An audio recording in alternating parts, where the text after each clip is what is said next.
Good morning, everybody. It's the show that you guys come to watch where the two of us are here.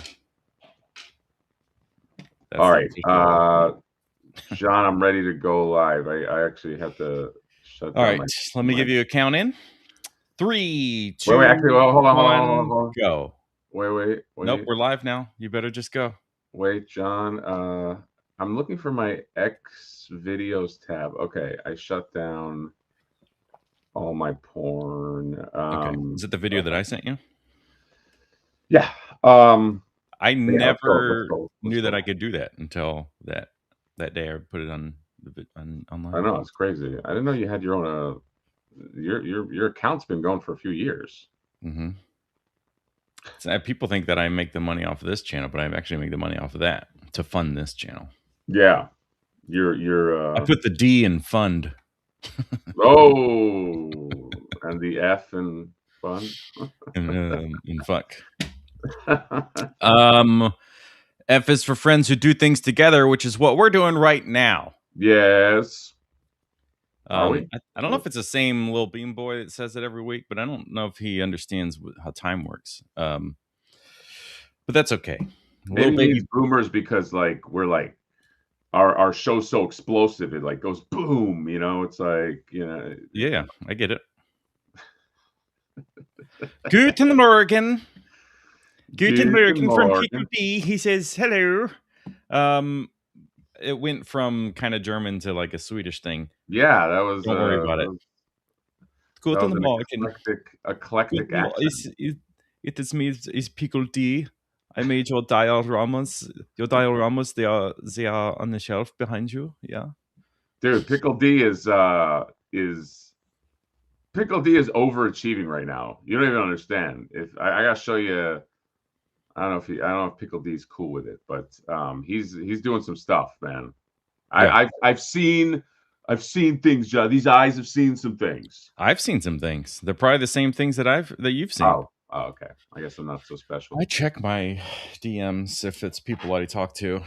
If it's filtered out, it's not worth my time. I do want to spotlight these guys. They will be reviews that I'm working on right now, but good God.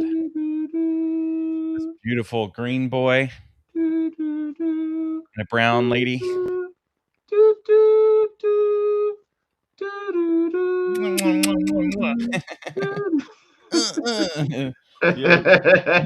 That, huh? Yeah, you did. Yeah, you did. You guys have seen this before. I like when you play with your toys and you just do like little things with them. You know what I mean? While I sing the soundtrack. I think that's a good. I think we'd have something like you puppeteer and I'll be your John Williams. Oh my God! Wow. What's the other one? There's the do do do, and what's the other bit? Dun dun dun dun dun dun dun dun dun dun. Da, na, na, na, da, da, da, da, da. They're always just having sex. Is that? Yeah. Because this is like the uncut version. Oh, I bet it's uncut. Yeah, he's Jewish. Whoa. Not frog Jewish. DNA? That frog DNA, John? Yeah. Let me get a close look at that. That part. John, I like this one right here. I like Video Power Gaming's $4.99. Can Jonathan, I think that's you, name 5 Motu characters? Thank you, Video Power Gaming. I am curious about that. Well, there's He-Man. Right. Skeletor. 2. Tigra. Sheila. And Optimus Prime. You nailed it, buddy. Thank you. Nope, it's just a thumbnail, to believe it or not. Don't really. John is actually a Motu expert, and he's been hiding that. Don't show dinos, you'll get taken down. Yeah, John. There's isn't there some weird wasn't Hasbro or something taking down Jurassic Park reviews at for toys at some point? This is news to me. No, there was a thing where it's there was a Jurassic Park channel. I forgot the channel's name, but it's like a big Jurassic Park toy channel, and they were reviewing a toy that was like, it was out. I don't think it was leaked footage or anything like that, and they got like nailed by Hasbro. I want to say, and I think they got their whole channel huh? Hasbro or Mattel? Wait, what did I say? Oh, no, sorry, Mattel. And okay. I think the channel got taken down, and I think they got it back since. But it was like a channel with it was like 100,000 plus 200,000. It was like a big Jurassic Park channel. That's fucking crazy. Yeah. And it was like fucked up because it was like, this shit is out. Like, so like they just got it. Yeah, if it had a street date. Yeah, maybe. So it was just like it was on the shelf. They bought it, but it technically had a street date or something. Maybe. Yeah, I think they got it early from someone on eBay, foreign or so. It's like they pay to play. You know what I mean? I want to review this first, so I'll buy, which is fine if it's out there. Why can't you buy it? But yeah, they got fucked, John. Yeah, that's stupid. Yeah, I'd be pissed. It's rightfully so. I'd be pissed off. So would I. Hello, chat. Hello, people. It is Friday night. Friday night. It is Friday morning. Do you know how time works? No, but it's dark. It's dark outside, so it's Friday night in the morning. The morning of the night. Friday night morning. What is it from Flight of the Conchords? Where he's like, the crap. There's the something of the night. John, what? Fill in the blanks. You're Flight of the Conchords, man. Something of the night. He's talking. It's the one where he's talking. Oh God! I love the show, but I need a little more help here. We made sweet sandwiches. What is that from? What's the one where it's like she thinks that he's like the father of her child, and oh my God, this is gonna kill me. Does anybody know what I'm talking about? Oh, hold on a second, John. You sure it's Flight of the Conchords? Yes, it's Flight of the Conchords. The show or a song? It might be just a show. It's fuck. I don't know. It might be one of the songs. It might be a song and not one that they played on the show. Okay, great. That was a fun 35 minutes of you going down that hole. We all were there with you. The daytime of the night. That's what it was. The daytime of the night. Yeah. Jesus. Okay. Anyway. Anywho, yeah, Motu. There's a Motu movie, John. I actually like this, where I can be the expert that will lead you to and see your perspective on because I gave my perspective. All right. Okay. It was a little bit controversial. I felt like I said nice things, even though I said some things that I was criticizing, and it was all in the vein of like, this is just a teaser, so I don't know. You know what I mean? This could be the. Did you just break your nose? I'm about to sneeze. It could be wonderful. I don't know. You never know by teasers, right? But, and it's funny to call it a teaser, and it was like a full trailer. They called it, in your defense, they called it a teaser, but it was a full trailer. Yeah. John, the song is Jenny. Thank you so much, Jake Casnoir. My name is Jenny, because she goes to the guy.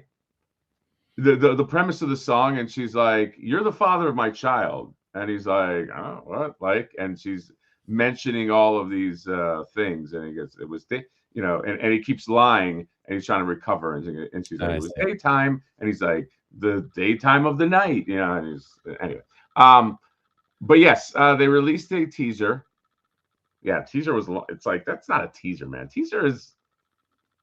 The teaser is like a 5-10 second thing. That was a fucking trailer, dude. Yeah. The teaser was a day before, and it was like a teaser for a teaser. Yeah, exactly.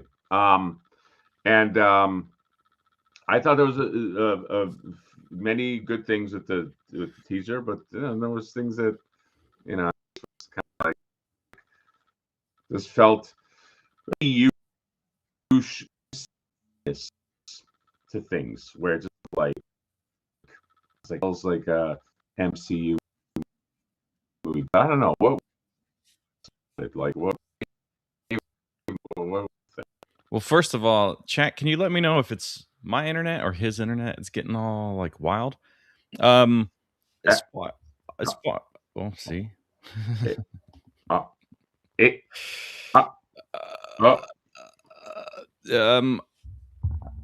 Like you said in your thing, the stuff goes to a company that they make trailers. That's what they do. They have chunks of movie to use.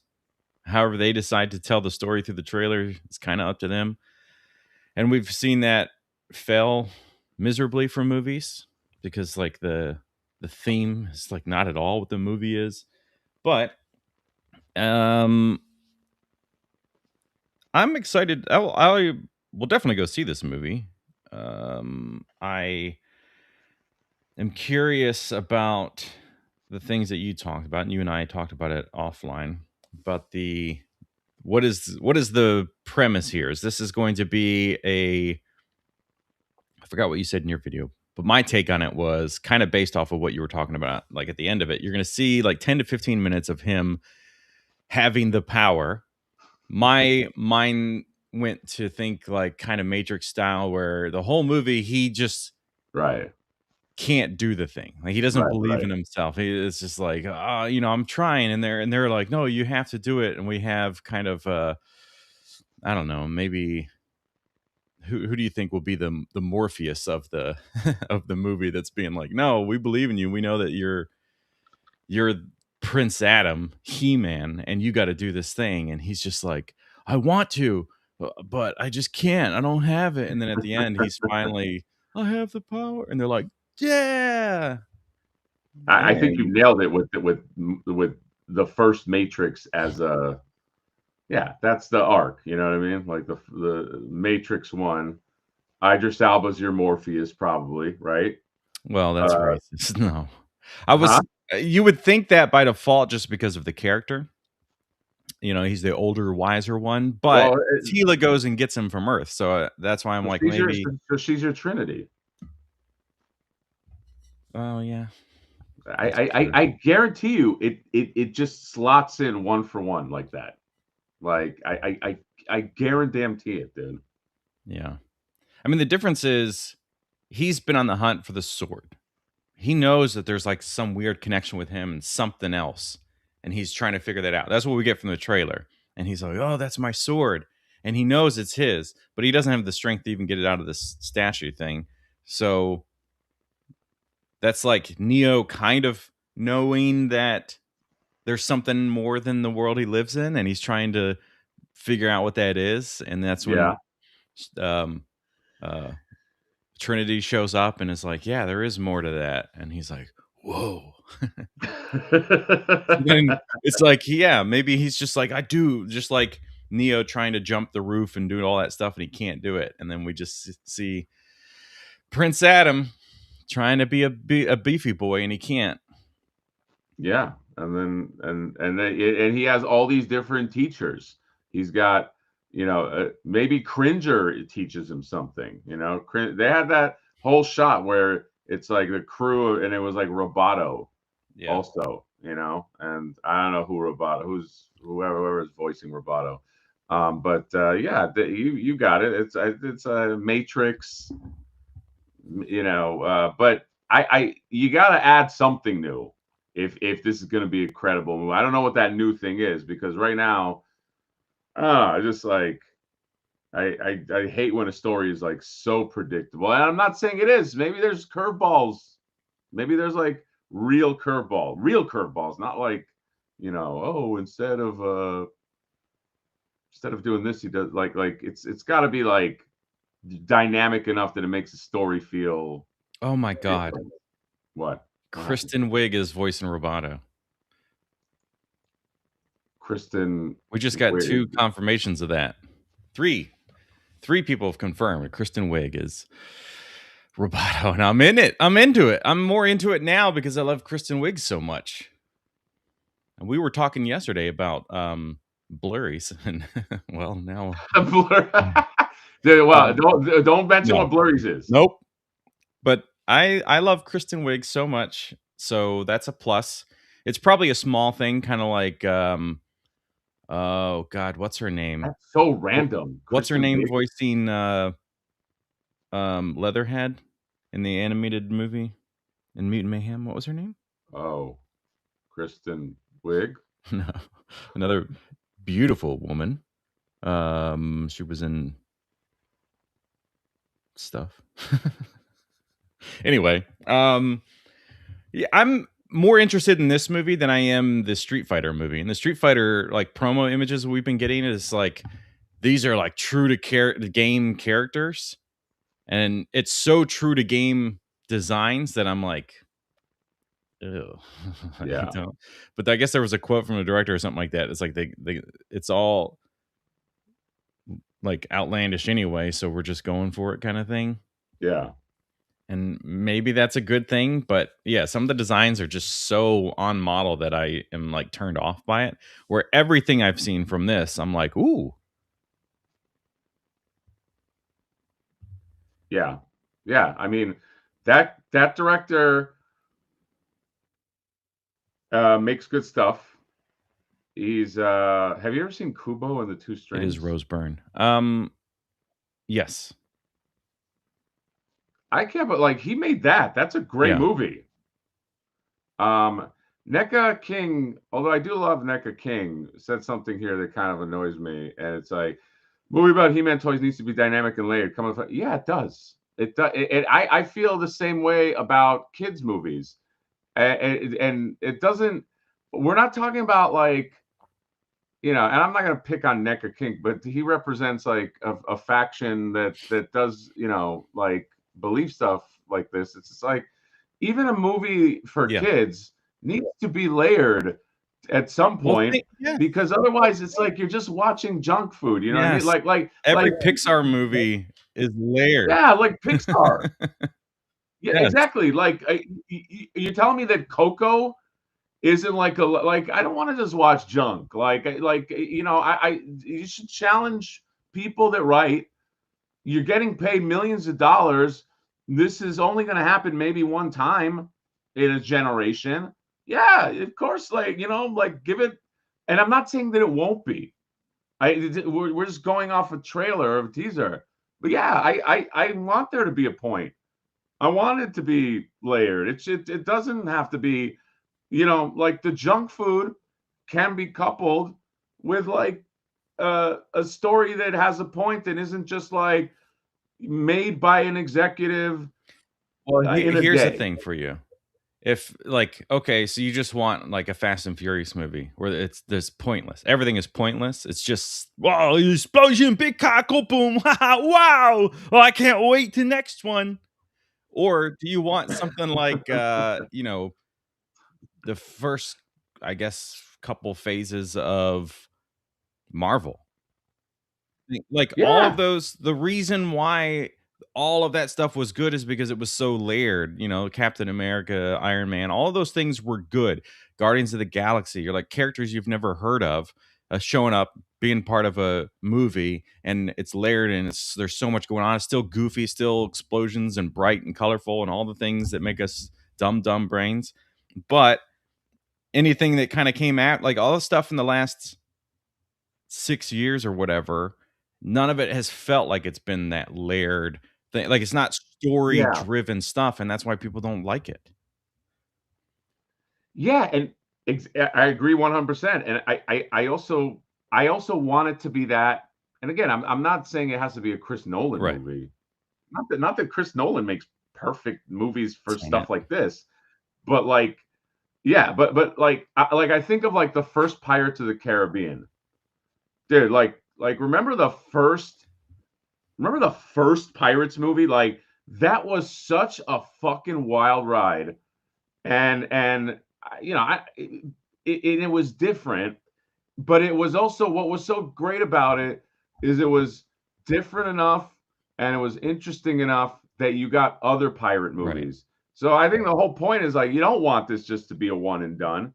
You want it to do something that is Yeah. Yeah. Well, like I mean, just interesting to enough. keep talking about Marvel stuff, like the only reason why that all had the success that it had was because of those first few movies being that way. You know, if you just Yeah. made it a big dumb movie, then it's just like, okay, maybe we'll make another one, but you know, you see that all the time. Yeah, and just based on your Fast and the Furious thing, it's like forget about like the movies that forget about the Fast and the Fury movies that made it like that established the franchise. Remember Fast Five when they first introduced The Rock? Right. Like that was actually a really good movie, and that was before it got like super silly. And I know the end of that movie with when they're dragging us like safes, like that was over the top. But the movie was not a predictable like that was the first one where people were like, "Oh shit, this is like a big action movie." So I'm thinking it's more like that. You know what I mean? And you can't get that if you just play it safe. So that's what I'm just hoping that this movie maybe is not just the thing that you go and you go, oh yeah, I thought it would just be that, and then like you wouldn't have gone to see the Pirates of the Caribbean. You wouldn't have walked out and seen Johnny Depp do that and see that whole movie and see Jeffrey Rush and walk out and went, yeah, it was your average pirate Right. movie. No, you were like, dude, this movie's doing something Right. And this special. is based off a theme park ride. Yes, that's what I'm. Thank you for that.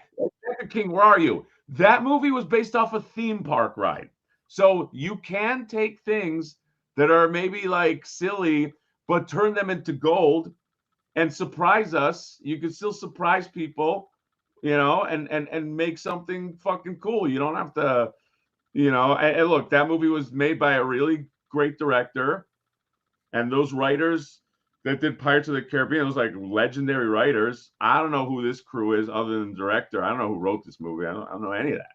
But the same, John, you want something to have legs, Yeah, John? I will also like lean this into video games because I just finished Ghost of Yote, which is the sequel. I mean, there's no. That's a It's samurai. like Is a samurai game, right? Tsushima was the first one, and then this is the second one. But I just finished it, and like it's probably 10 minutes of credits because there's the amount of people involved, and I was like, Jesus Christ, this is a movie production of all the teams, all the people all over the world, and doing different parts or whatever. But that is so incredible. That's the kind of stuff that like you find a way to connect people emotionally and they'll lock into it forever. Where if it's just like we've seen plenty of dumb movies, all of the Transformers movies except for Bumblebee. That's what those are. And other than like the first one, maybe the second Transformer movie, everything after that was just like, ugh. And they got worse. Mark Wahlberg made them worse. Like his character's garbage. The plots, everything is real bad. And that's just, if Right, right, anything, right, that's junk food. And I'm like, ugh, I just don't even look right, forward to thinking about another one or rewatching any of them. right. Yeah, it's the rewatchability, and stuff like this, and then Mason for Life. By the way, Mason is a avid viewer of the channel. I like Mason, but he's like really on the attack. He attacked in the comment. I'm whatever. I don't care. I'm a big boy, but it's like, how is it crime? Like I like what Mason? What have we said in the last 20 minutes that isn't for the movie? We're actually for the movie by saying the things that we're saying. We're saying that for a movie to have legs, it shouldn't just be going through the one notes. Like you This shouldn't applies to make every. it a predictable This affair. applies to just movies in general. That's why we're talking about other franchises. But we we're joking around. Obviously, we don't fucking know. We haven't seen the movie. Yeah, we don't We know. Who both wanna see knows? it.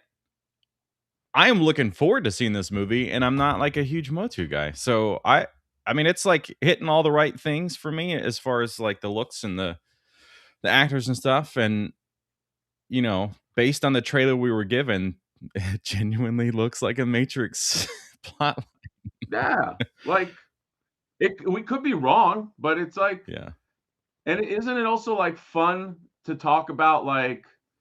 Okay, I think Mason's Well, having a yeah, debate but he in sure the did talk some comments, shit but yesterday on your Mason is all oh over man, the place. he went through for my throat Ugh, yesterday. Whatever, I don't yeah. take it personally. If I make a video like that, I'm kind of asking for it. I don't care, but I'm picking on Mason because there's other people that like unless it's like a full embrace, it's considered like being negative, and I'm really not. I'm actually positive about things, but like I just think that a good story is a thing that can carry a franchise.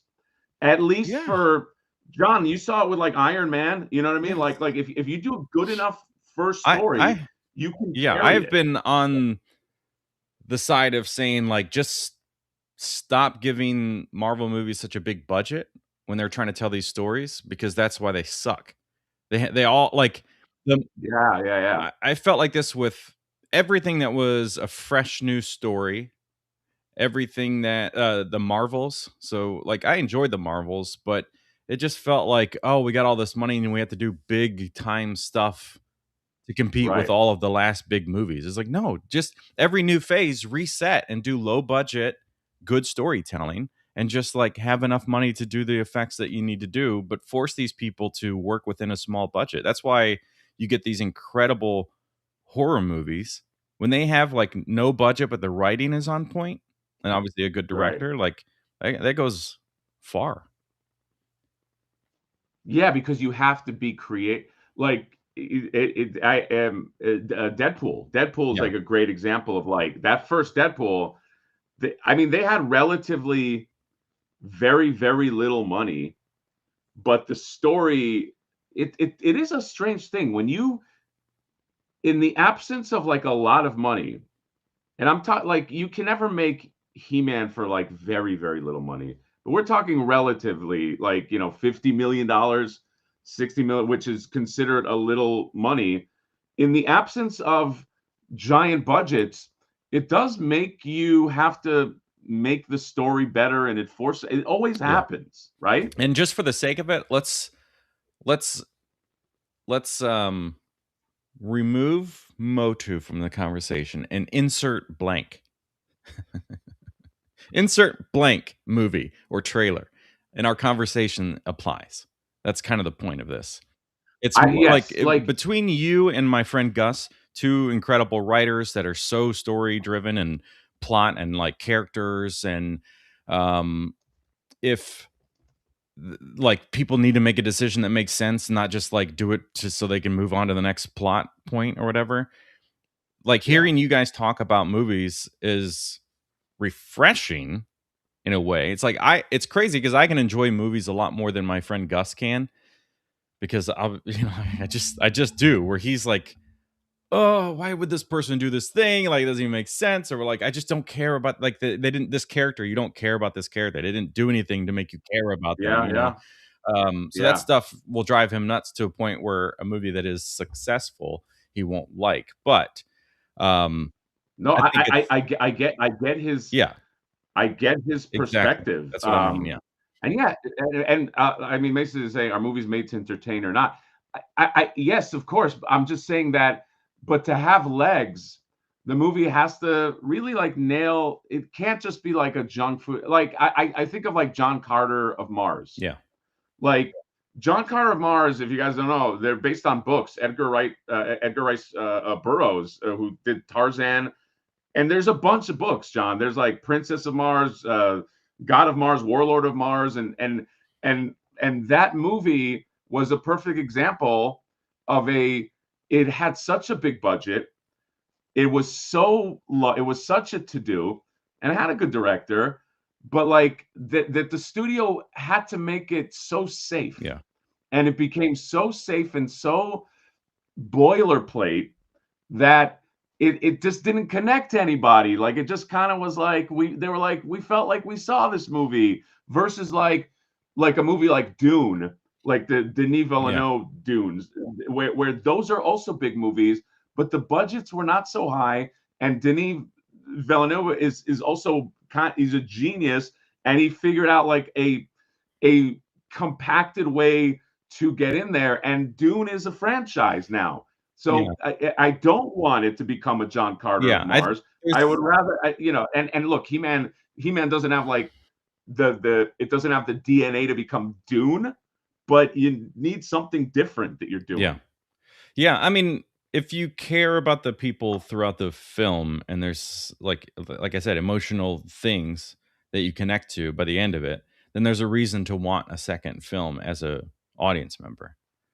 Not just because the movie did well financially. It's like, because we've seen that too. Like Pacific Rim, great movie, sequels, fucking garbage. It's like they just go at it and then they just don't know what they're doing.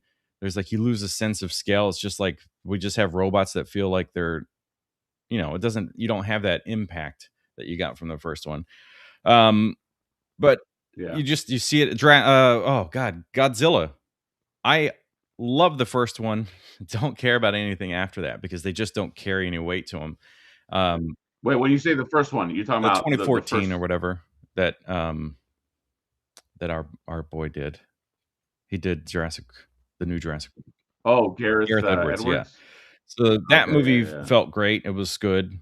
Any issues you may have with the movie as a whole was like a Godzilla movie. It felt good, and you felt the scale of Godzilla and the impact of him. And then everything after that was like just big monster fight. And I don't have a connection to those. Like it's like, okay. Yeah. No, Godzilla's a great example. Or like, look at like Godzilla -1, dude. Oh yeah. Like that movie's success was all based on the fact that they found a really good story angle. Dude, a Godzilla movie about a kamikaze pilot. Like that's a great angle. That's what I'm saying. Like it doesn't have to be, and that simple angle is what made the whole thing different. So yeah, I mean, so I think about oh shit. Nope, I already lost it. Forgot. While you remember, we do have to acknowledge Tokuda Razor. Oh wow, there's quite a bit of funny business going here. Tokuda Razor gifting 20 memberships. Holy shit! Thank you, buddy. I'm gonna name all of them because I think we're having a good conversation. I want to just break it up.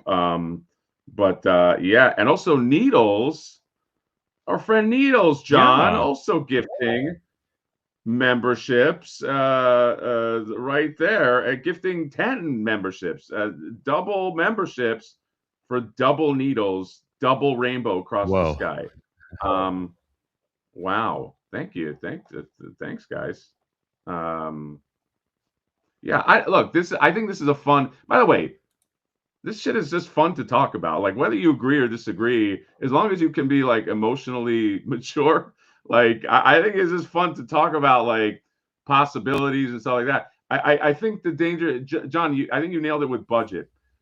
The issue becomes with a movie like He-Man is A, the budget is gigantic, and B, it becomes very tricky because once the budget is this big and once you're dealing with what's called a legacy brand, you have so many different fingers in the pie, so many different executives. That was the other thing I wanted to talk about. Thank you.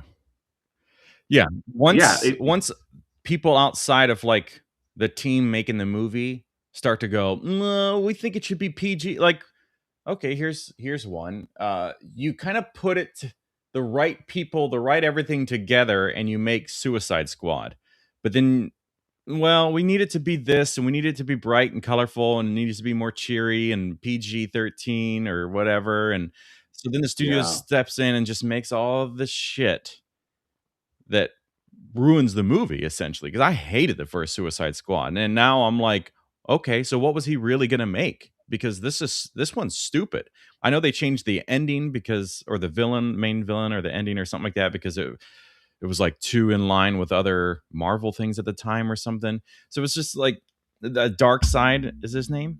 Was supposed to make an appearance at the end of that movie instead, but it was all just like it just felt like a mess by the end of it. My girlfriend actually enjoys the movie. I've always hated it. You're talking about the first one with Will Smith, right? Yeah. The David Ayer Because movie David or Ayer whatever. can crush a movie. So it's like when stuff like that comes out. Yeah, David Ayer's Yeah. great. Well, and then you see it all the time. I can't think of anything now off the top of my head other than that.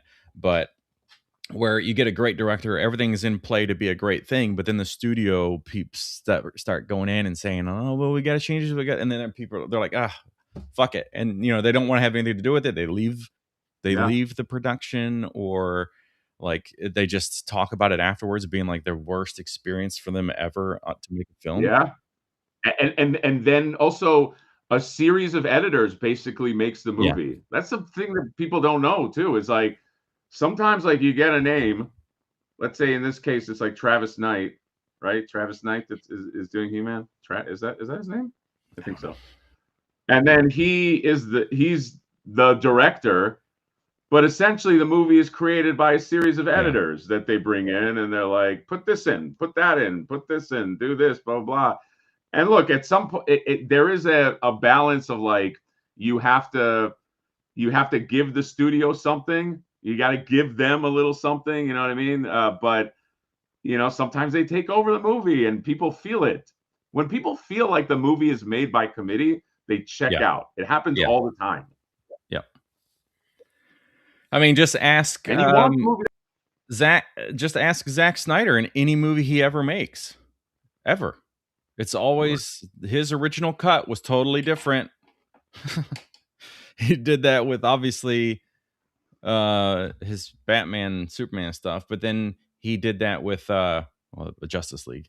Then he complained about that with Netflix and his Rebel Moon series. Oh God, that Rebel Moon series was not good. Yeah, and there's like the first movie gets Snyder cut. It's like 3 hours long, and people are like, even people that are like diehard into it. There was like a full breakdown. I watched this one dude talking about it, and he's like, I mean, if you didn't watch the first movie, then it's probably better to just watch the Snyder cut version. Right. But if you watch the first one, there's nothing that makes this one any better to go watch and think it's a better film now. You're just going to be like, it's just a longer version of the film I didn't like. Right. Yeah. It's exactly that. Justice League too. So Mason realized that, as you know, how do I agree with you, and I'll go out to you when I don't, but I always support you. That's why I'm talking. That's why I don't consider Mason like a troll, because he does support. I by the way, I like disagreements sometimes that can lead to conversation. So it's not like yes, it's the way people want to present that. I don't know if they just think that they're the two of us being friends and know how to talk to each other, but if it's a comment from a person on the internet, you don't get the sense of this, like giving each other shit. Right. So just keep that in mind. If that's your goal, is to be kind of like, hey, at least I'm not Jewish or whatever. Like if you just went and commented on his thing, that people just wouldn't. It doesn't hit the same. So. No, I get. Look, and I like the dialogue, and I like when, dude, I even like it when in the comments people go at me. Just as long as it's something that's credible and we can talk about, and not like just like, you're a fucking piece of shit, and not that anybody was saying that here, but like, but yeah, I think it is. I think the spirit of this is like, if a movie has like a really good story that connects, dude, you can take that, and eventually the steam will run out, but you then have a franchise, dude, and people are now invested. I will say, I know not everybody here watches anime. If you do, I highly recommend Freerin. This one, speaking of Abasai in the chat, this anime is about they all have magic. They all do magic, okay? and you're gonna think like there's demons and all this shit, and it's just gonna be like epic battles, and it's anime. There's always crazy stuff, and it's like 90% story driven, a little bit of action, and it so works, man. People What's the love name that of it show. again? Freerin.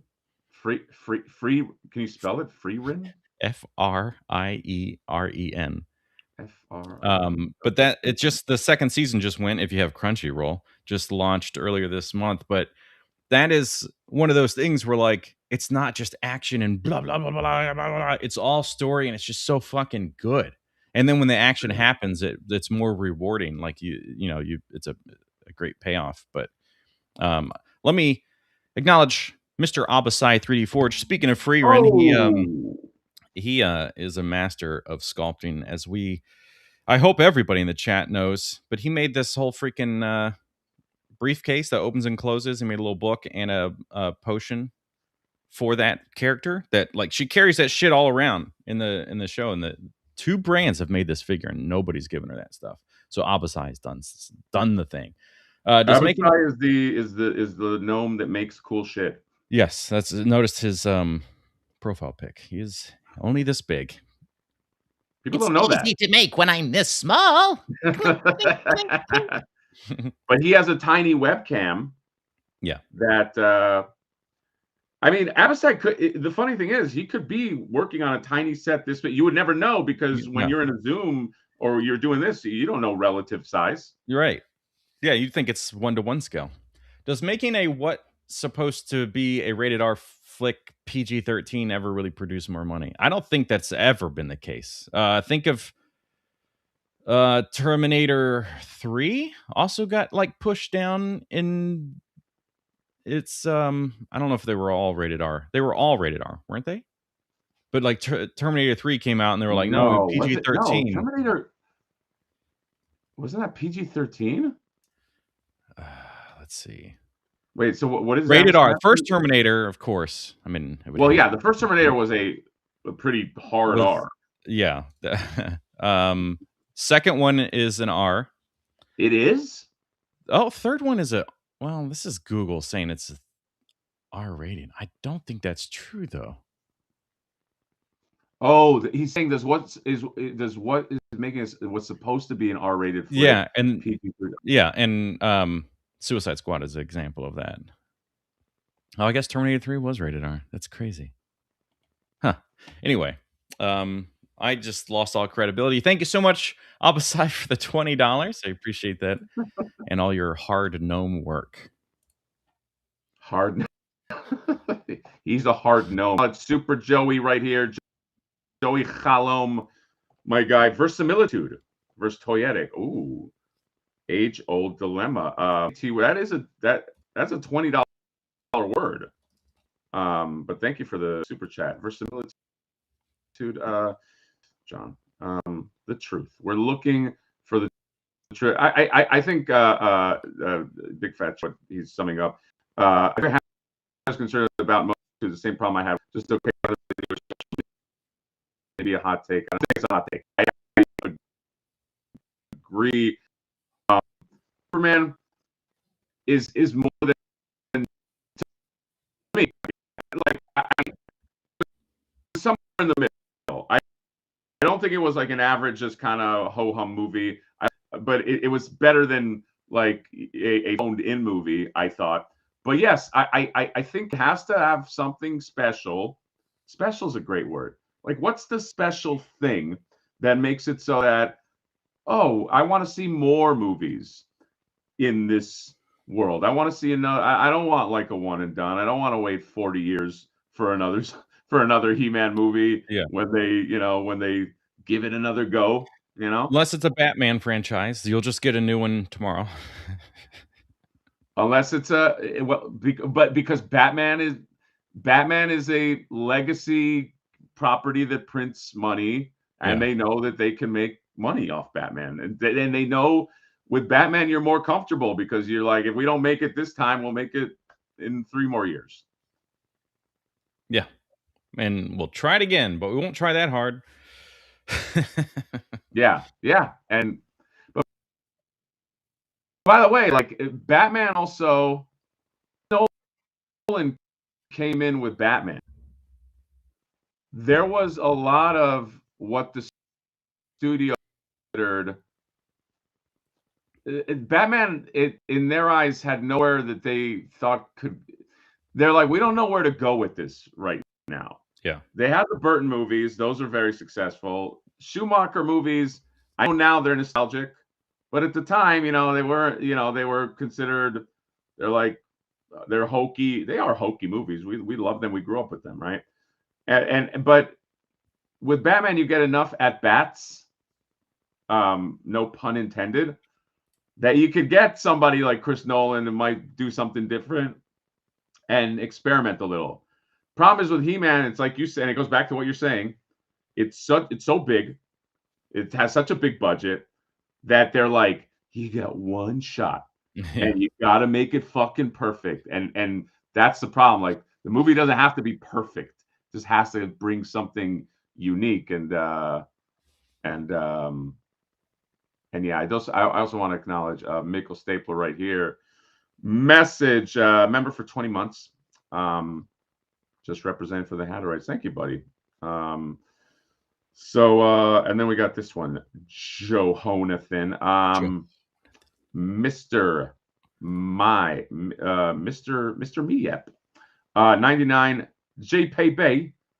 Do you guys have any advices for someone like me who is suffering from heavy addiction, CNH daily? I have my figures and things I don't want to sell. Don't know what cock and herpes. Yeah. Do you? Well, I assume that's the heavy stuff, the C and the H. You're in Hollywood, you know what those things are. But you know the C more than the H. I'm from West Virginia. Are you talking about C? Like I would assume so. 80s. The 80s C. And the H is the big thing that hits my hometown of Huntington, West Virginia, which is not good.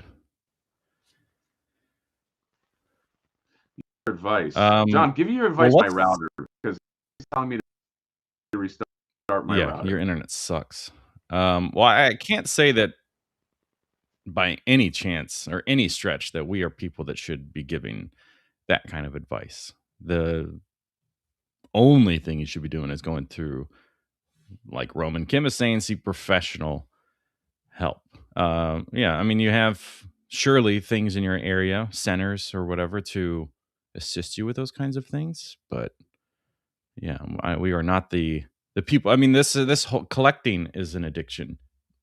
Obviously, it doesn't cause damage as much. I mean, it can. We've seen that as well with people losing relationships over it. But yeah, no, we don't have the answer, certainly. But professional is definitely the way to go. And if you need guidance on getting the professional stuff, then that's when I guess people like ourselves would be willing to help as much as we possibly can. What do we got here? Welcome back, Mr. Man.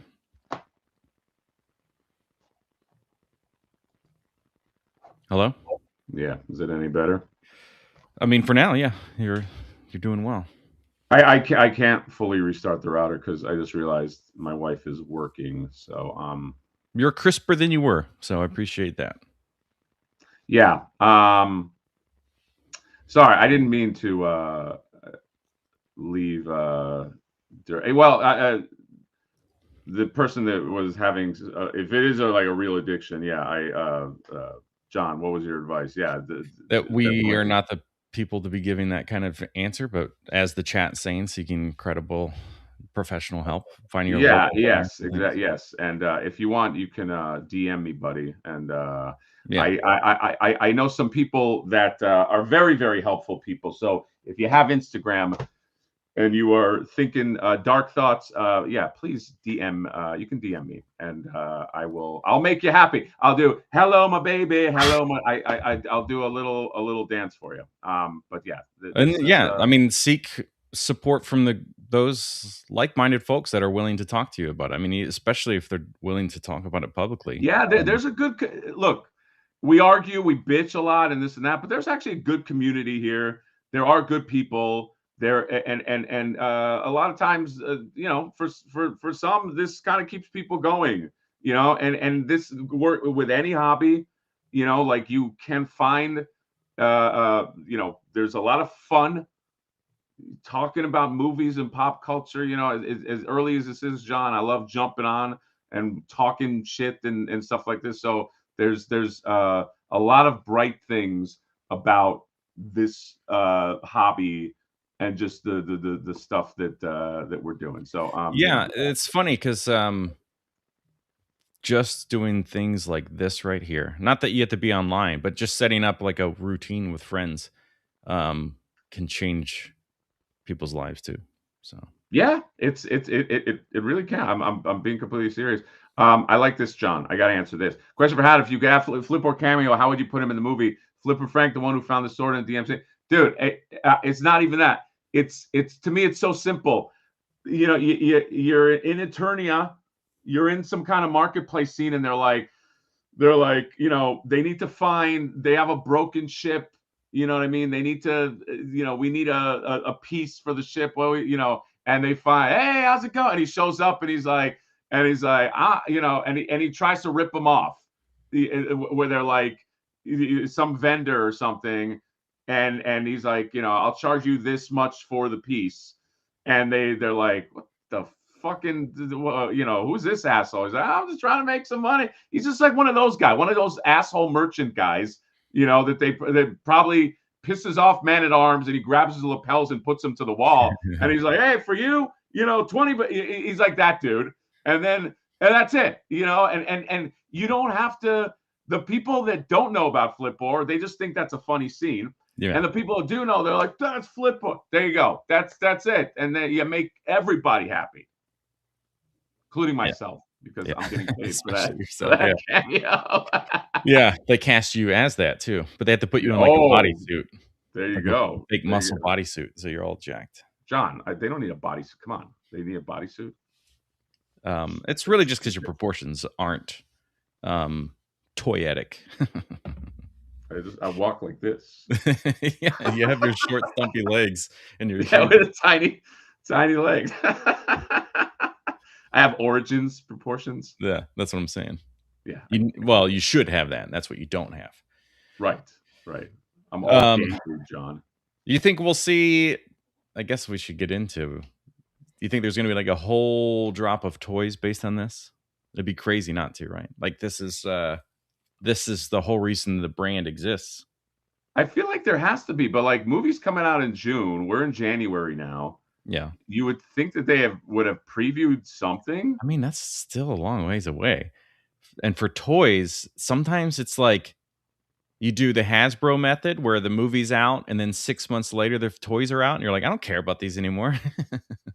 Yeah. Or you do like the Mutant Mayhem thing and they're like out a week or two before the movie or whatever that scenario was. Like if you can play your cards right, then everything releases at the same time and it's this big explosion. So I would say that maybe 1 or 2 months before the movie comes out, we would hear something from Mattel. And then they'll release it all around that same time. So there's a lot of hype to build, because the idea at the end of the day is to make money off this stuff. Sure. And the toys are a huge part of the brand. So they have to have this like major plan. It's just going to, it's got to be like total mania. It's got to be like, you don't come out with a movie. Well, here's a question, and I don't know the answer to this, but when Barbie came out, did Barbie also have like a big toy line for the movie? I don't remember. That's kind of outside of our thing, but I remember there were movie versions in Barbie style, plus the Dream House, the dojo. Casa Dojo. But yeah, I think there was like a pretty, for what they do, I don't, obviously they didn't start making 6-inch stuff and play around in different scales, but they did the Barbie thing. The Barbie line got the Barbie treatment. So there was like, to coincide with the movie, like a big Barbie Yeah. And I would, I again, not being as close to that as I was with the Mutant Mayhem, and I don't even remember that. I believe that stuff came out with the movie as well.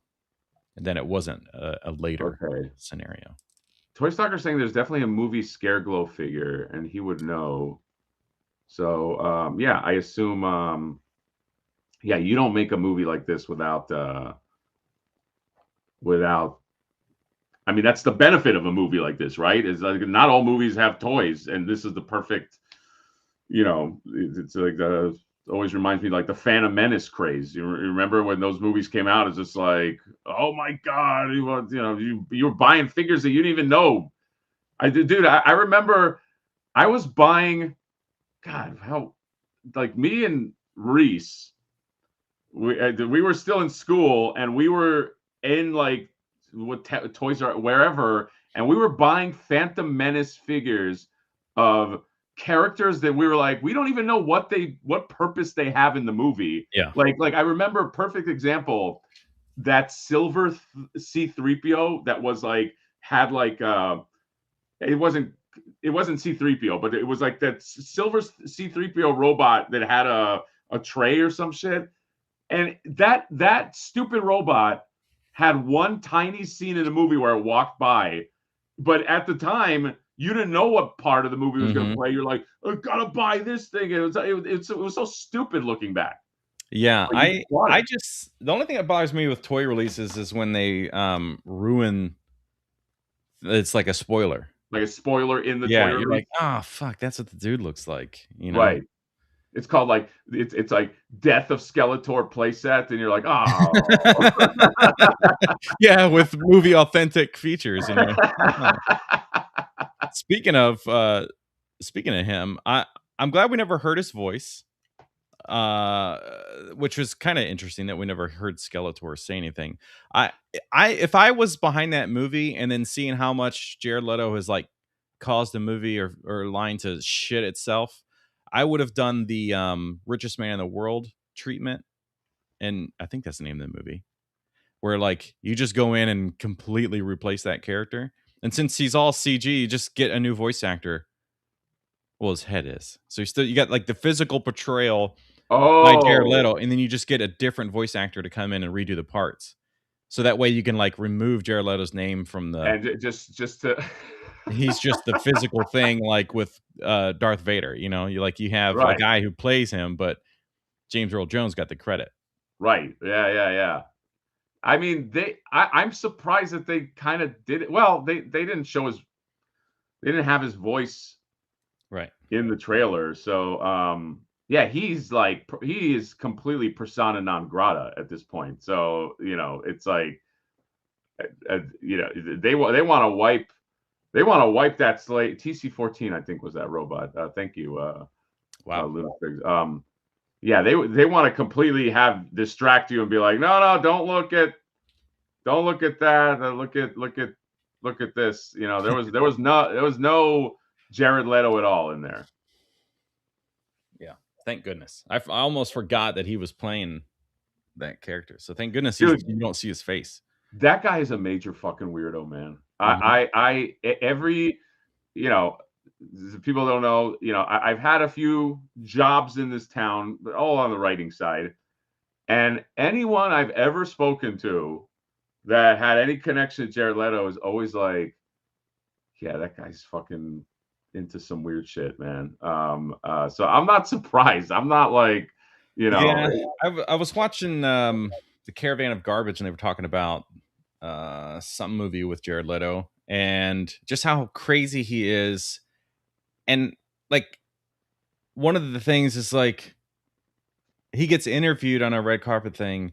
Oh, is it true that you were sending out packages to your cast members of like pig hearts and like used condoms and things like that? And he's like, oh no, I love a good rumor, but those are just rumors. And they're like, because they're Australian. Oh, but that's because 6 months ago he posted up in well, that was a bad act. That's bad. I'm from the UK, but I live in Australia, don't I? They're like, 6 months ago he's doing the same thing, spreading the rumors. So was he the one that was spreading that rumor? So it's like, well, that's not a rumor then. If you're the one that started the rumor, you told people in some other interview that you were sending those things out to people. So it's like, yeah. You know what that is, dude? That is textbook narcissism, where you lie so much that you forget your lies. I maybe, you know what I mean? Like it's and that goes back to like method shit. I can't stand method, like, you know, where it's just like I'm so, you know, like the character. I remember, and oh, dude, well, think of Jim Carrey. And I was just gonna mention, and I love Jim Carrey. Everybody hated it. But yes, but everyone hated Jim Carrey on that Man on the Moon set. Yeah. And rightfully so, because if you're walking around craft, and I understand you're in a character, I get that, okay? But you're not such a fucking delicate artist that you got to be at a craft table harassing people as Andy Kaufman or Tony Clifton or whoever the fuck he was portraying. Stop it. You're not such a genius that, you know, method is fucking stupid. Yeah. If you take it that far. Oh my God. Yeah. How method do you go if you're playing a psycho murderer? Yeah, exactly. Oh, I gotta get. Oh, Jared Leto, you're doing method. You're doing method to Joker. Did you go kill people and rob banks and stuff and fight Batman? I heard he turned naturally blue for Skeletor. Yeah. Like you wouldn't even have them put. He went on some diet where it just made his skin all blueberries only. He's like, I'm gonna eat blueberry. But yeah, somebody said Leto's an ass. He's an ass. Dude, he has like a cult. You're an ass. You're just a Hollywood ass, you know?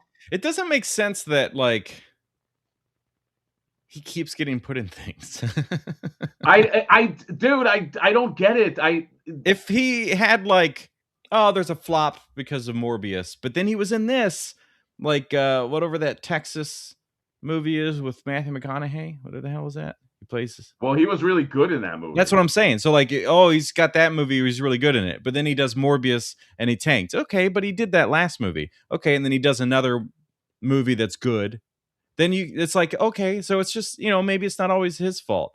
But then what has he done since like Suicide Squad, at least, that has been good? Right, exactly. No, you're right. He this comment just made me laugh. He surgically had his face removed. Yeah, no, you're there seems to be when Hollywood decides that somebody is an it person, like they're the it person that we put in stuff, I feel that like there's a long runway until they stop that. It's not immediate, you saw that with Kevin Spacey. Like, dude, 10 years before Kevin Spacey got the guillotine, people were like, something's going on with Kevin Spacey. Like, watch out. And it takes a long time. So yeah, it's like in all of these things, I think now he's cooked. I think he's currently cooked right now. But it takes a long time for it to get to that point. And, you know, and he's fine. He's probably fucking rich as hell at that point, so it doesn't matter. Yeah. But yeah, there is something weird. It's very it takes a long time to part ways when they decide you're the it guy, I guess, which I don't know who decided that. Another super chat right here for Mr. Meyep, 499 GPP. Jared Leto just has that thing that every man knows but can't explain when they meet a guy. That's just not right. Yeah, there's a I don't know how you are, John, with like actors, but like I ingratiate myself to an actor, and it could be an actress too, when I feel that they're on the level, or I feel like, you know what, this person feels like they're grounded. Yeah. You can have a beer with them. You can talk to them. Nothing pisses me off more when I see like an artiste, and you know what I mean when I say that. Mm-hmm. You know, it's just like somebody that's like so disconnected. You could be blue collar and still be an artist. You don't have to be a fucking What is it about like people? Do they think the others aren't worth their time? Is it this, like, I'm so good at acting, but I can't talk about sports for 5 minutes, even though I love sports. It's just my character doesn't like sports, so I'm not going to be involved in that conversation Right. you all have between scenes. It's like it's crazy to me that you can't just be like, as an actor, be able to just go, okay, all right, back to one. You get in your position, Yeah. and then you're gonna you re-engage with that character and be in that thing. I mean, I do this stuff every few months. The local university has this thing called quick scripts. We talked about it, and it's just like this quick turnaround thing. But the morning of, you get the script, you read it. That evening, you're doing it in front of an audience. Right. It's like quick turnaround. And Yeah. generally, those are comedy, like almost always comedy. But then every once in a while, somebody will write like a really emotional one. And there was one where I had to like give a eulogy to my son who passed away after his because he had like PTSD from being in the war. And I'm like, I have different family members there, and I'm reading this stuff, and like I'm crying in the rehearsal part, and then the performance I have to cry. And this was hard, but I was able to do it. But I literally went from crying my eyes out on stage for this performance, then walking up to the audience at the end of it and reading information about, like, if you or somebody you know needs help, dial, now I can't remember what that code is, for like suicide prevention and stuff, and like say that to the audience, and like that made it even worse. And then as soon as the lights went down, I run off to the wing of the stage and I go, okay, lights come on, and I walk back on stage and I'm like, oh man, wow, look at this place. And it's a comedy. Like within seconds, I had to cut from those two things. So it's crazy to me. And I know that, like, everybody functions different, but if you have to put people out or make people uncomfortable, or you're just so like, if people don't enjoy you on set, they don't want to work with you again. And as an actor, you want to be able to keep working. And if you can build good relationships, there's plenty of times I've been called directly because they had, hey, we got a new project, because they just liked me on set. Yeah. Because I'm not a good actor. That's true. But they like me on set. That is true. No, you're being humble. You actually are a very good actor, but you are 100% right. At the end of the day, you're just like a member of the crew. You know what I mean? You're probably it's everyone has their part to play. The camera guy, the lighting guy, the gaffers, all these people are just as important. So fucking get off. Everybody's doing their shit, dude. When I went to film school, I probably had for 3 years every shitty job on a set, because I was in film school and they would have listings in my school. Hey, go be part of this set. And I just wanted set experience. And so I had like, I got to haul cables. I got to drive a truck. Yeah. Which nobody believed that I couldn't drive a truck when I like I just always had, this guy can drive the truck energy. But like, everybody's just trying to do something and get their fucking day. Nobody wants some dude that shows up and by the way, too, a lot of times when you're like the actor, you or the director are dictating the mood. Yes. So if you're at the top, if you're like at the top of the call sheet and you're acting like a douche, the whole production. Oh my God, yeah.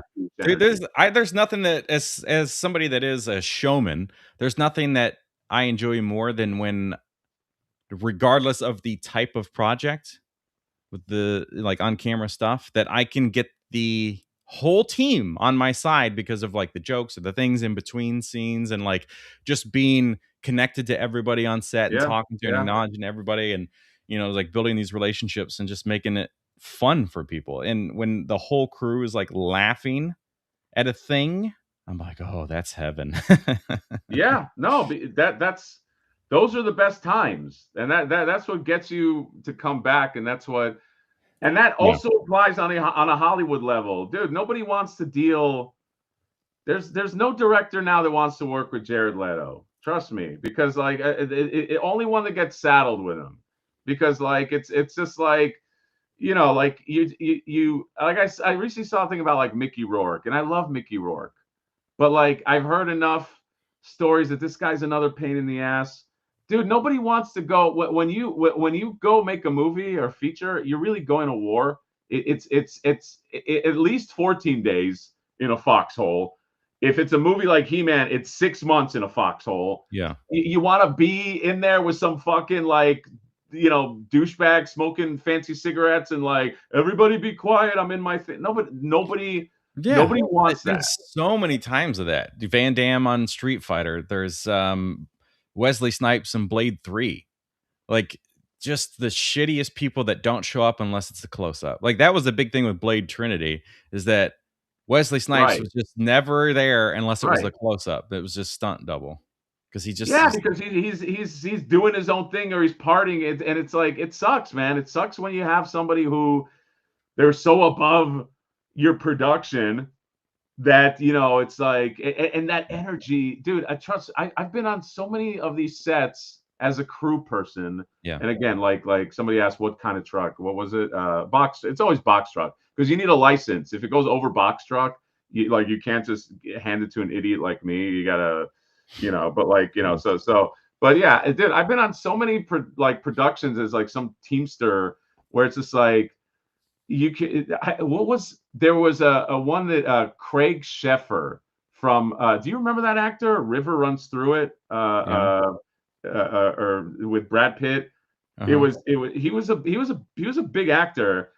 I remember, you know, I'll call him a douchebag. I was running cables on this set, and like he was like pissing off the DP. Like the DP was trying to get the light, and every 5 minutes he's like, actually, I want to sit here for the scene.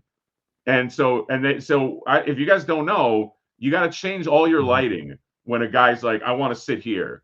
But if he's like a dude that's commanding the set, you got to listen to him, and you're like, all right, his character wants to sit here. And the problem is the director had no balls to be like, no, motherfucker, you sit there and do the thing. So like, he was just like, I'm gonna sit here, and then he went, and they moved all the lights, and we all had to move the lights like a bunch of fucking assholes. Which is like 15 minutes minimum. Yeah, at least 15 minutes. And then when he got there, he's like, you know what? I'm not. And he wanted to move back, and it was like, and finally the DP was like, he took him aside. He's like, hey man, I know you're trying to get into the thing. I know you're trying to think, but like, don't fuck with me.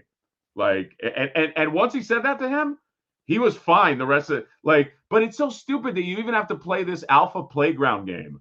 You know what I mean? And there's a lot of these fuckers that are like and it happens from the director side too. Like, yeah, we're harping on a lot of actors, but there's been times where I've been on set and I'm like, oh god, this fucking director is ruining it for everybody. And like, as an actor, I'm like, okay, all right. I'm just like, god damn, this fucking dickhead. You know, it's like, there was actually this wild time where I was having to do, I've never seen the footage, but there was like a vacuum thing. I don't know if it was a commercial or like a shopping network thing or whatever, but it's like you're supposed to go from hardwood to carpet. So there's like a rug there, and there's dog hair on the rug, but the vacuum is this like really small, lightweight, portable thing that you can like reattach and just do all the stuff with. So there's no weight to it. So the front of it that's on this kind of little ball thing, as soon as you would like hit the carpet part, it would just kind of go, it would just kind of do its own thing. It wasn't heavy enough to just freely, like if you got a full size vacuum, yes, this would be easy, but it's like we're on a ball joint thing, and it was like we probably did at least, and I am not exaggerating, at least 20 takes of just going from the hardwood to the carpet. And this guy had to just be off camera every time, pull the dog hair back out of the vacuum or the extra pile he had, stick it back on the carpet. And the director would just like, he's just getting so upset that it's not, that I'm not doing the thing properly or whatever. And I'm like, it's just fucking vacuuming. Yeah. So like, there's a certain point where like I have to say things, you know, but I'm still just trying to play the game or whatever. And like, oh, I just feel bad for whatever his name was with the dog hair. You're like, oh yeah, you know, it's just, there's no weight to it, or like whatever thing you're trying to say. So then there's like a certain point where it's like, okay, can you come show me what you want to do or whatever? And then he can't get the thing to do it. And it's like, you fucking dickhead. You know what I mean? Yeah, dude, that is you're 100% right. There's a lot. That's also though. Again, somebody on the other side of it, it's like Stanley Kubrick. That's where that comes from. They're like, they all think like they're like the next Stanley Kubrick, who's like, oh, he did 100 takes. It's like, well, I mean, Stanley Kubrick was kind of a douchebag too. But by the time, I guarantee you, Stanley Kubrick did not start out doing 100 takes. He got to the point where he became Stanley Kubrick. I'm not saying it's right that he has a name, but like, I've had to deal with like that kind of shit too. And, you're working under some fucking director who does exactly what you're saying, spends tons of time on shit that you're never going to care about when you watch the movie. But it's like, my vision. Oh, my vision is this. Fuck you and your vision. Fuck that. That's a note to Scarlet Witch, right? Fuck you and your vision. The comment? You. Fuck you and your vision. Oh, fuck. Yes. Exactly. You want to read that? You want me to read it? 1999 GPV. Thank you, buddy. Mr. Mayep, very generous today.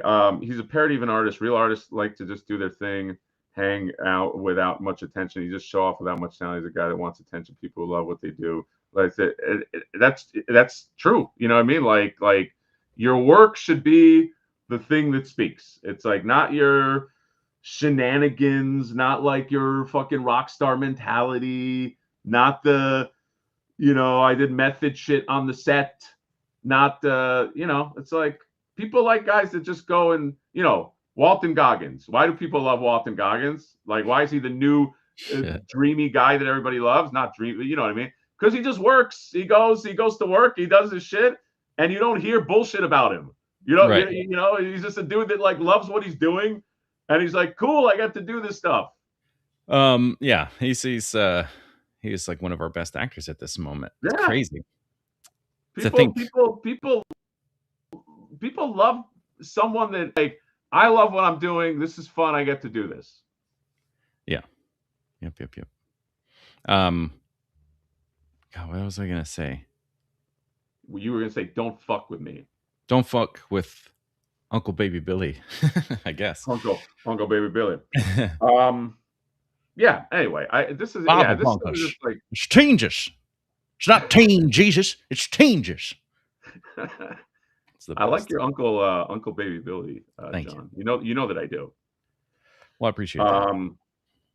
Yeah, I don't know. There's a lot of I don't know how we jumped. Well, we jump a lot on subjects. But, yeah, this is the most on one topic we've been though, ever. It is. Well, we started talking about toys, He-Man toys. Well, yeah, it was all based on He-Man. We barely talked about the toys. We managed to make our way. I kind of tried to pivot us into toys. Like, okay, well, you think there's going to be toys? We said there will be, like Barbie. And then it just jumped. What are you predicting as wave 1 of the He-Man toys? I am curious. God. Well, I don't know enough yet of the characters we're going to see based on what I saw. I mean, you'd get a Prince Adam, not He-Man version. No. These are toys. They're going to sell the He-Man He's Got the Power version. He's got the power. If that song doesn't play in the movie, I'm walking out, by the way.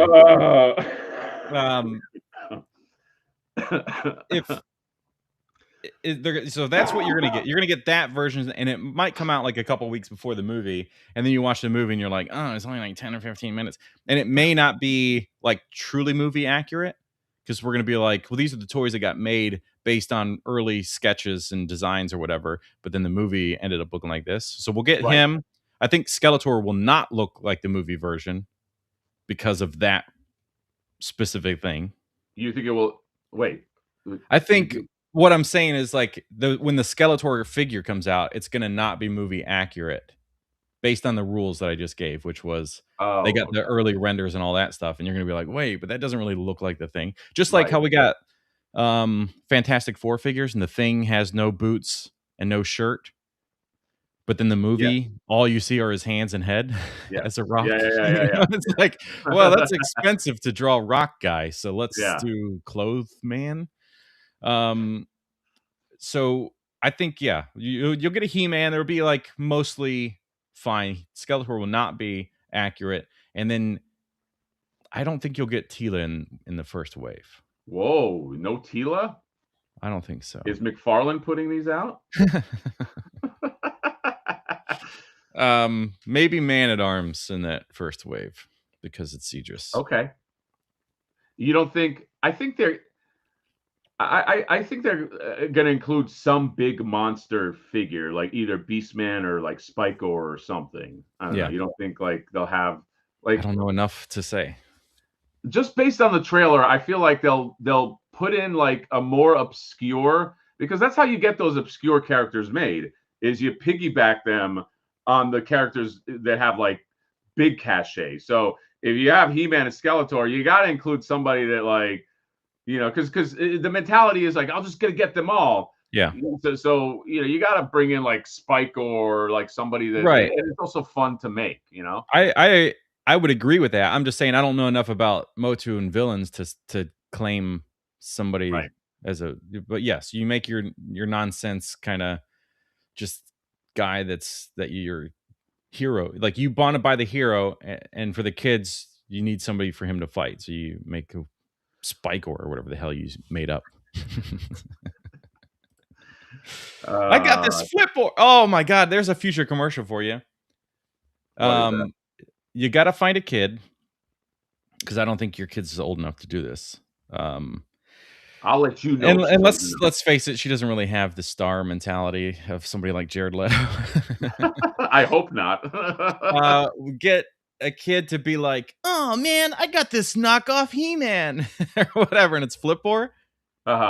He's like all excited, like, we got you that new He-Man figure. And it's like, yeah, honey, the new one. And then it cuts the kid and he's opening it up, and then it's Flipboard, and he's like, oh, what the dude, that would be, see that and then you transition it to like a commercial just about the toys where he throws that or something. Yeah, come on, Mattel, what are you doing? Flipboard with real flipping action, exclusively sold by Mad Hatter Toys.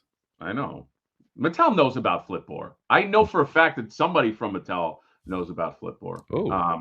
Because they sent me a very nice message, and they said, hey, I work in a certain department in Mattel, and we love Flipboard there. And that's all I can say. And don't ask me any questions about who I am or this and that. But that was a very nice message. I thought Cindy Mattel.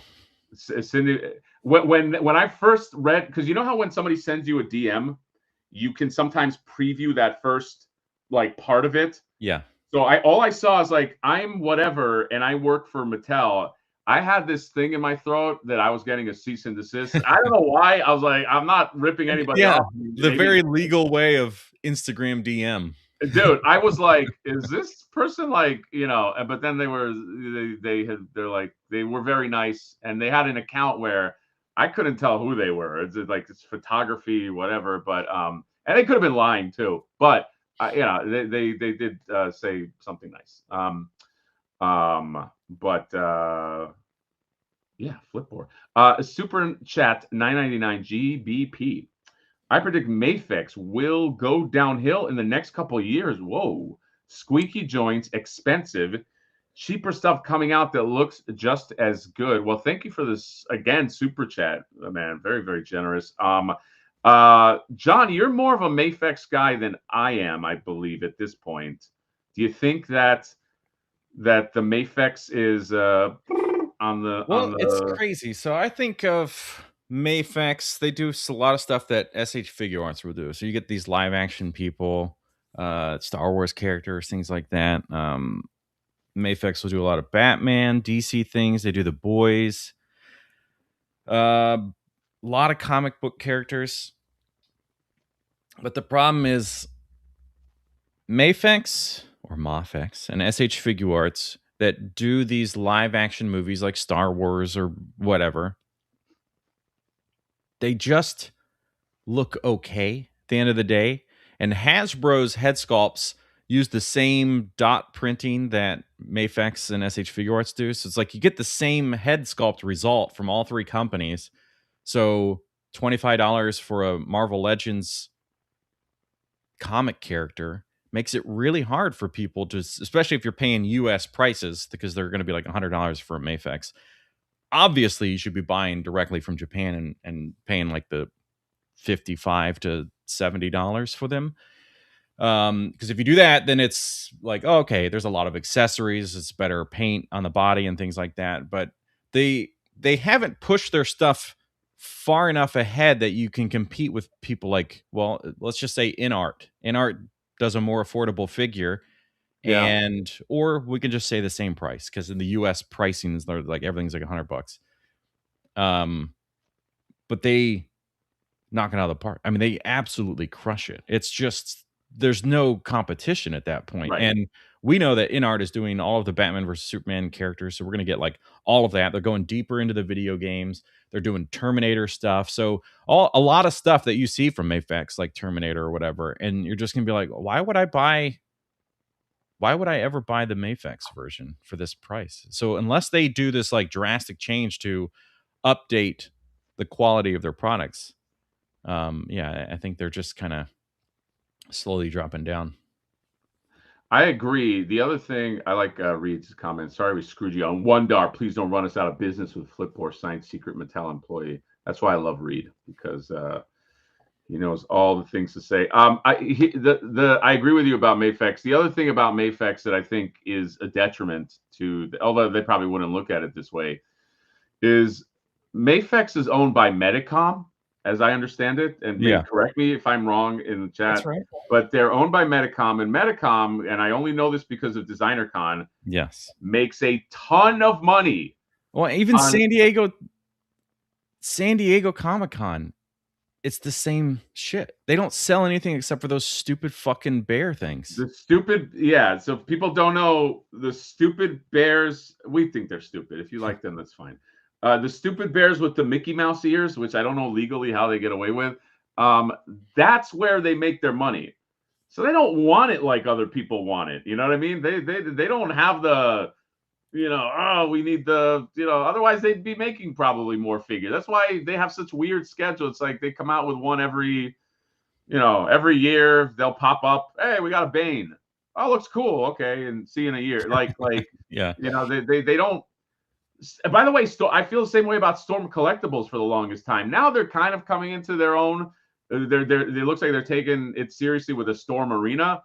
But dude, for the longest time, Storm Collectibles, I used to joke around with my buddy. I was like, is Storm just run by like some like rich dude who doesn't really need these figures to be made? He just kind of gets off his ass every now and then, because it's just like versus like, let's say Jada Toys.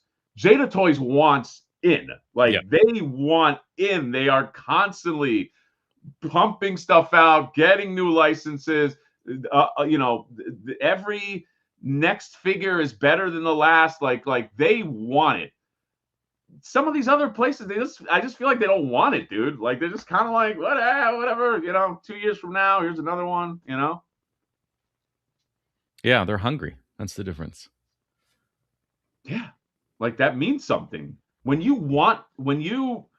Dude, nothing is more dangerous and awesome than somebody that like wants it. Like they work hard, they put in their guts into a figure or whatever art, and they're like they're just like, I want to impress. Yeah. I want to get out there. Like that's the person you should look at. But yeah, there's a lot. Like I feel like Medicom, aka Mafex, is just like, they're just like, when we get to it, we'll get to it, Is Jada Toys a U.S. company? Because I would say no, but maybe. Is it because of this comment, comparing? Yeah. But it's also, who gives a shit? That doesn't matter. That's irrelevant. No, it's irrelevant because you could talk about fucking Marvel Legends is also a U.S. company, but it's very comparable. Like the problem too is like everybody shops on Big Bad Toy Store and they'll spend $150 on a Mafex and be like, oh fucking, they're not worth it. And it's like, it's not It's not $155 though. That's Big Bad Toy Yeah. Store trying to that's take the advantage of you. markup. Stop buying international figures from Big Bad Toy Store. Period. Exactly. The InArt Batman Dark Knight Origins, Arkham Origins. Yeah. It's like $150 on there. It's $100 if you go to Nerdzoic. It's $72 retail. So like, stop fucking yourself and then being mad at like Mayfex or SH Figuarts or whatever when it's Big Bad Toy Store that's taking advantage of you. Yeah, that's a retailer thing. They should not cost that. And Jada is a US. Jada is a US company. So Jada is okay. Yeah. Dusty saying Ramen Toys wants it. We love Ace and his team. I will say this about Ace. He is a dude that really does work hard. He's I would say he's actually he's like a workaholic. Like he's like he wants in, you know what I mean? And like and it's a very competitive industry, but like that's also why he makes. Look, his car was really successful, and he's up against a lot of bigger like he's trying to get in the license game, but there's a lot of bigger players that have more money. But that's an example. There's a reason why his shit is good. You know what I mean? Like, say what you want about him, and or whatever, but his stuff that he makes is fucking on point. And again, I know for a fact, because I know that man, that he is a dude that eats, sleeps, and drinks like, is it eat, sleep, whatever. All the three of them, he wants it. So super chat 999 GPP. I realized it was over when Brown Suit Wolverine reissued didn't sell out in the UK. All the figure stores here have so many people trust aren't buying none of them. Thank you again for the chat. Yeah, and that one was hot for the longest time. That Brown Suit Wolverine was a hot, I guess it's easy to find now, but for the longest time it was like nobody could find it. Yeah. I also got to give huge props to Mayfex for reissuing figures all the time. It's like, that's what everybody should be doing, man. It was such a big ordeal for like NECA. It's like, you think of the turtles, just the regular turtles. It's like in the movie ones, people just get pissed off when they get reissued, but it's such a standard practice for these companies, actually Figuarts, Mayfex, and the like, Figma. It's like, yes, reissue them because you have new people all the time. Yeah.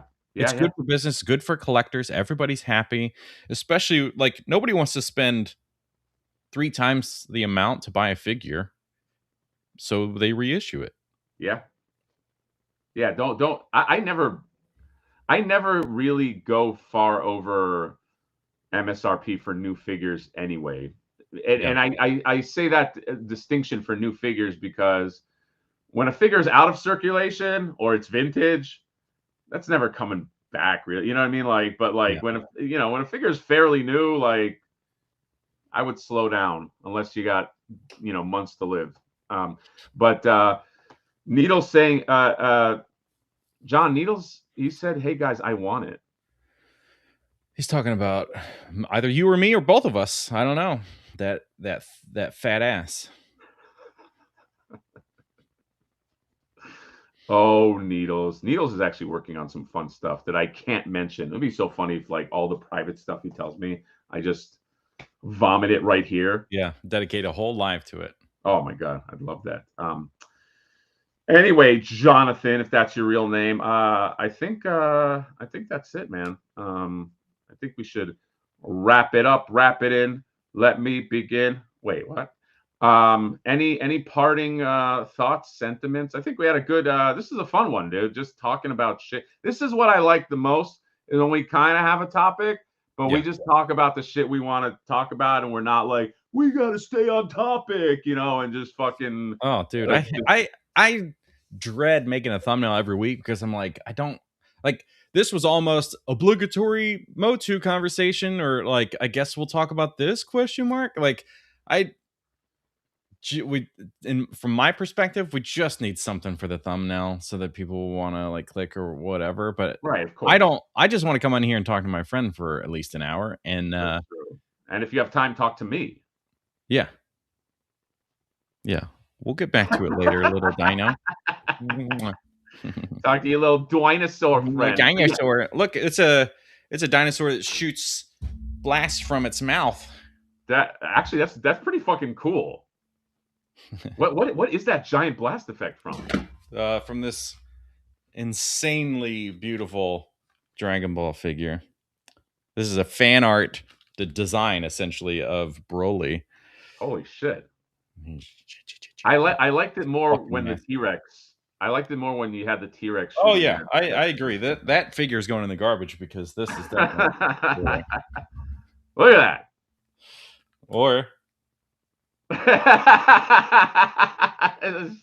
just shitting ice. Dude, how do we know the T-Rexes didn't have ice and fire powers? Like we don't know anything. Yeah, because those are elements that just go away. There's not like remnants of like an ice blast or fire breath. Right. Yeah, we don't. We've talked about this before, dude. But like, can you? I still can't imagine the first dude that just found a dinosaur skull, like a T-Rex skull. Like he must have like. Can you like without any context, you just find a giant monster skull? Right. Or like you see a thing and then you start like digging it out, and then when it, like if this was filmed cinematically, you got it. He's like, huh, and then he starts digging it out, and then you're just like seeing this like perspective of him, and he's just like, oh, and then maybe it cuts to like another piece that's uncovered, and then oh, and then he like falls down, and he's crawling back at it, and then the camera, yeah, and you get this giant skull, and he's just like, Jesus Christ, because then you're like, am I on another planet? What do you feel like? What do you feel with no context, not knowing anything about dinosaurs? The first dude that just finds this gigantic thing, I would run, because I feel like I would immediately be, oh my God, if this exists, there's other things that this, and I would just run and run to safety. Yes, any part, any bone, any just giant bone. Yeah. One giant, if I find one, imagine you find a femur, like a fucking brontosaurus femur, you would lose your mind. You'd be like, something like this exists. What the fuck are we doing? Yeah. That's on the earth. The immediate thing, and it probably is true how it happened because of the way words work. But it's I would imagine the immediate thought is, oh, mythological dragons were real. That's why all the like, you know, all of Asia talked about it. There's a lot of it in, you know, like medieval times. Like dragons were a lot of cultures, which is crazy.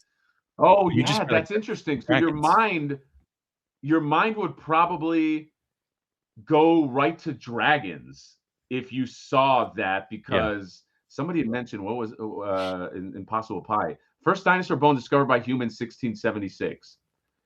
Yeah.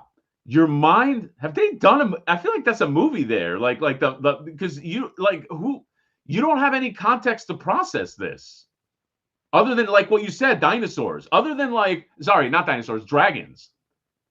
You don't have anything else to process this, I don't think, in 1676. No. 1676 was what, like Renaissance? That's past medieval times. So you're talking about like Renaissance era, right? Dude, you would lose your, like, it would be insane. And then you find more of those, and you find one with wings. You're like, what's happening? We're gonna die. Oh God. John, I think we got to revisit this topic for another. All right, next week. Another time. Are dinosaur bones real, or were they put there by Jesus to test us? We don't know, John, but we'll find out in the next one. $4.99 GBP. Last topic: Big LA pineapple pie or Italian tight cheesy pie. You got to give him a lot of love. He's really funded the stream for you today. Dude, Mr. Me Yep. I mean, you know, Mr. Me Yep, or is it Mr. IP? Or is it Oh, Mr. IP. I like Rem. Mr. IP. But there's no Mr. IP is in very, very capital generous. letters here, so we don't know. Is it Mr. Me? Yeah, we don't Yep. know. Is it Mr. IP? Is it? I like Mr. IP, but it's but you have Or the is M it is throwing me Mr. off. May EP? May IP? Huh? I don't know. Anyway, I can't do pineapple on the pizza. I know that's like the hacky thing, like pineapple on the pizza. I don't begrudge people that like pineapple on the pizza. I can't Gus do it, so loves I'm it. going I with am not. I can't. Yeah, there's something about like the pint, like it's like that hard pint, that hard fruit. You know, it's not. It's there's something about it I don't like. I'll go fucking Italian pie. I like when the guy takes the ladle and he's like, hey, he does that. And he's like, and then he sprinkles it, you know, and then he just tells me to fuck off. And I'm like, wait, I'm here paying you. And he's like, get the fuck out of here. And I'm like, okay, I guess I will. And then I walk out. I had a nice New York slice of fucking fuck. Go fuck yourself. But anyway, F your John. Should we F a shelf real quick or what? Do you think? I keep forgetting about. How could you forget that we do a thing called F yourself? Let's see here. In the meantime, Capcom needs to wake up, bring back Dino Gibbs Crisis. Me Toys. No, I'll Gibbs Me Toys. If you're here, you're on the list, buddy. You don't have to resubmit, even though you've done it a few times. You're on the list. Yeah, Gibbs Me Toys. John, while you do your thing, Capcom needs to wake up and bring back Dino Crisis. Yes, but also, you know what Capcom needs to do? They need to give us some Cadillacs and dinosaurs, John. What about that? Oh, tell me more. Remember that? Tell me more as I do this thing I'm supposed to do. Cadillacs and Dinosaurs was a comic, I think, or maybe it was trading cards. But then they made a video game of that. Capcom made a video game of Cadillacs and Dinosaurs. This is back in their heyday of making beat 'em ups. Capcom, by the way, guys, best beat 'em ups in the 80s and 90s. Can we agree? Final Fight. Can we agree? Somebody told me Double Dragon is better than Final Fight. If you're in the fucking chat, that game is brutal. No one in this chat has beat Double Dragon. Double Dragon is brutal. Yes, there's like the platforming parts that like you just can't surpass. I know, dude. The platform, yes. When you got to jump over in Double Dragon, when you got to jump over a gap, it sucks. The games back then, it's like that one stage in the NES Ninja Turtle game, the side-scrolling single-player one. There's like certain jumps that are just like nearly impossible. That it's just so frustrating. They were unforgiving, and that is why we have games like Dark Souls and Demon Souls. They wanted games that kind of put you back into that like unforgiving thing. Yeah, the unforgiving. Yeah, you're right. That's what that harkens back. That is the modern version of that. They're like, hey, remember how you wanted to pull your hair out when you were a kid? Well, now you can. And then yeah, you jump into that. Spin that wheel. Oh, we got another super chat. Let's just read this real quick, John, because it's very complimentary. $4.99. Thanks for being cool YouTubers. You're honestly so great. Well, thank you, buddy. Thank you. Very, very generous, by the way. We appreciate all of these super chats. It goes to help the all channel. Of these super chats that go to your channel. Remember, there is another channel. All of that is his because I stream on my own channel. Let's see. It just will. Okay, here we go. It just will. It's always satisfying when people from March of last year are finally getting their chance to have their shelf effed. These people that probably stopped watching our channel. Oh yeah, they're long gone. Will is Will I am. Will is he moved on to Geek Dad Life. Quip, do people? I have a question since Quip is here. Do people? Is the gateway drug go to Geek Dad Life and then watch the Hatter channel and the Johnny channel, or is it go to start with Hatter and Johnny and then go to Geek Dad? Like, what's the natural progression, Quip, in 5 words or less? And go. Hello. By the way, watch Geek Dad Life. Those are friends of ours. Okay. All right. So what is this, Will? What's going on? What's going on, John? I'm trying. Will. Okay. There we go. Wait. Did we see this? No. We've not seen this one. This is very reminiscent of things, but no, this is a first timer. Fuck, man. We got to shit on this. This is hard for me. I know, there's a lot I like well, here, dude. You could call Dan Larson because he's going to be like, these shelves don't have backs to them. You just see the wall. So he's going to be mad about that. That's right. He didn't like that. There's so much nostalgia in here that no matter who you are, when you come to this person's house, they're going to find something to look at and go, oh my God, a Talk Boy. Yeah. All right. John, what's going on? I'm having a hard time. Is that a glare? Like, what is going on the left and right where the lights are out of the detail? Like, is that some weird glare effect? There's weird glare effects happening here where it's going down the center of it. Is that what you mean? Yeah, like it's extending into the. Yeah, it's just a reflection to the backside. Okay. So the front lights. Oh, he's got a Talk Boy from Home Alone. That's why I said that. No, but when I was like, people are coming over and be like, "Oh my God, you have a Talk Boy," and then you acknowledged it. How about? Well, this guy he fell down right here. Not mysterious. You fucked up. That fell down. Good catch. He fell down, so I don't even care who it is. Then you got Power Rangers mixed with Gambit. Like, okay, what? What? Why would you even do that? Like, it's so disrespectful to everything. You wasted. Look, I was really excited until I actually looked at your shelf. This is one of those. This is like you go to a flea market or a toy show or something like that, and you see a booth, and it's like, oh man, they got a shit. Like, whoa, we got to get over there. They have some of the brands and things that I like. And you walk in, and you're like, oh, this is all kind of like, no, I don't like any of that. It doesn't. It doesn't hold up under the cross examination. You got Power Rangers the movie stuff, which, let's face it, just awful. Is that from the first movie? Yeah, the original one where you got it was all the worst CGI of the time. Okay. They recast the characters because they wanted to renegotiate and actually get paid properly. Right. How dare they? Other thing is, like, I want to say that you don't have any of my paper goods, like for the van. Oh, but fucked up! I think you do. So I have to like step back and go, I think maybe he does, because let's go this close-up photo. He had the Dumb and Dumber Hot Wheels. Because I missed that. Not only. Well, you can't see it from this angle. I think he's got the van. Oh, fuck you, internet. I think he has. Oh my God, please.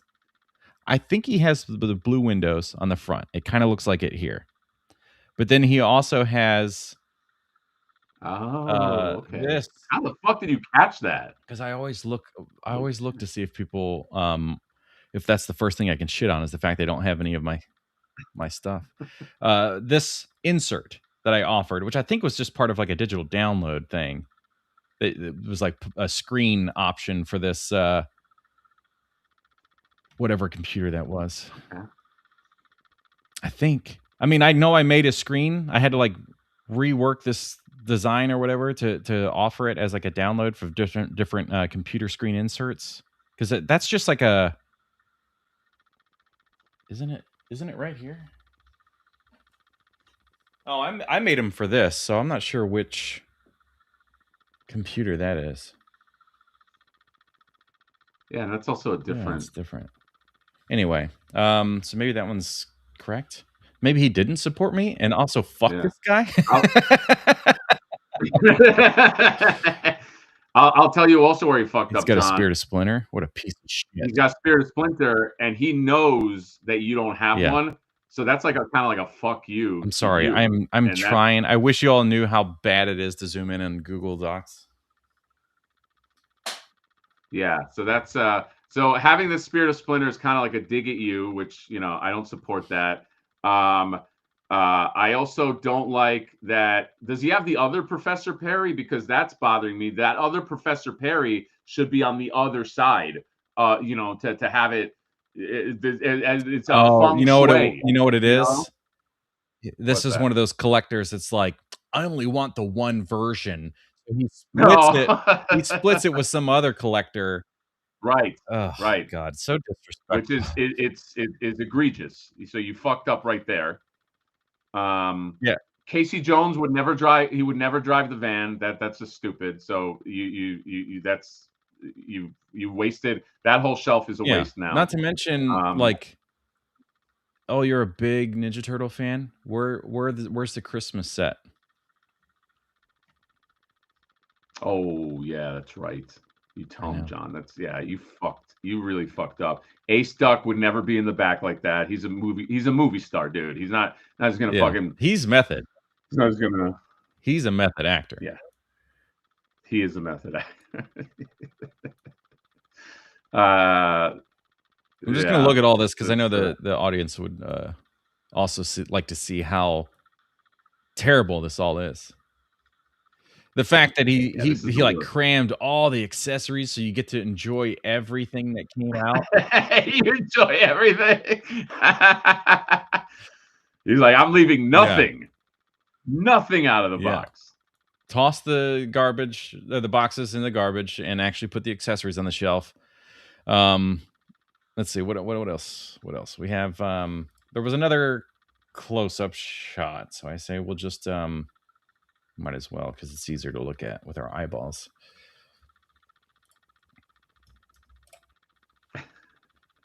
No, if it's gonna. There we go. All right. Calm down with your obsession with Tommy the Green Ranger. John, R.I.P. Yeah. He doesn't have anything with his real face. So this is just these are all his obsession is with the Saban like Japanese stuff. Not with he doesn't like Jason. Yeah, put some respect on his name. Also, there's a Super 7. Is that a Super 7 one? Because of the like really weird torso. Yeah, you see how it has barely any articulation? That's how you know. That's how you know. What was I was with a friend and he said like this may be a real thing, but we were talking about somebody that had like really long arms compared to the proportions of their body like he has right here, and he called it he said his ape index was really high, where like his arm length was longer than the rest of his body. Oh my God, that's true. Yeah. Look at how long those arms are. Yeah, he can. I bet if his hands were out, he could touch his kneecaps if his fingers were out.